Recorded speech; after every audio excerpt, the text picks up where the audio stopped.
Ауликольская районная библиотека представляет вашему вниманию урок памяти, посвященный 105-летию Алаш. Халық үшін шан қылған жүрек майын. История казахского народа показывает, что борьба за свободу и независимость страны никогда не прекращалась. Не последнюю роль в многовековой борьбе сыграли представители национальной интеллигенции рубежа 19-20 столетия. Появление первой политической партии «Алаш» – свидетельство о возросшей гражданской зрелости и высоком потенциале казахской политической элиты, способной решать судьбоносные вопросы родного народа. Многие лидеры движения «Алаш» были не только правозащитниками, политическими общественными деятелями, но и крупными представителями, публицистами, издателями газет и журналов, мыслителями, поэтами, педагогами, авторами научных исследований, книг и учебников. Ведь многие из них окончили передовые учебные заведения России, а также зарубежные учебные заведения в Германии, Польше и Турции. Казахские интеллигенты того поколения были людьми высокого порыва и самопожертвования, формировавшими мировоззрение своей эпохи. Они являются для нас поистине безусловным образцом нравственности, бескорыстия, преданности национальному гражданскому долгу.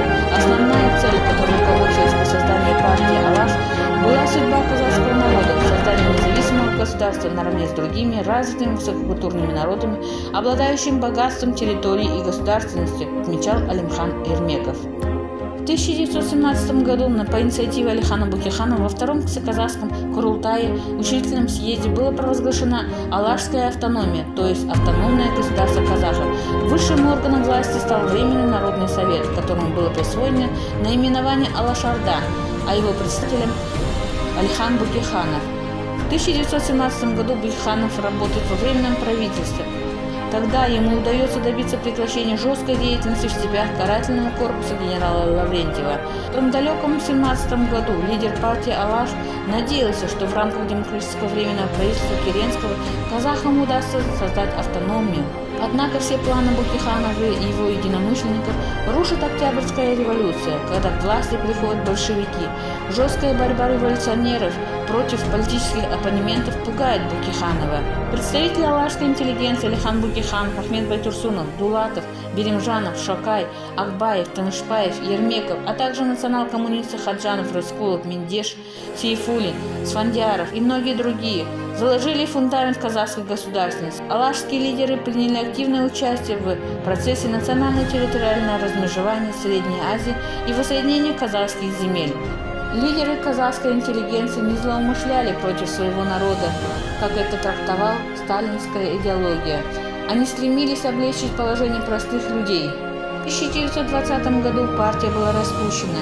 Говорили, что лидер партии Бөкейханов договорился с руководителями страны о том, что членов партии не будут преследовать.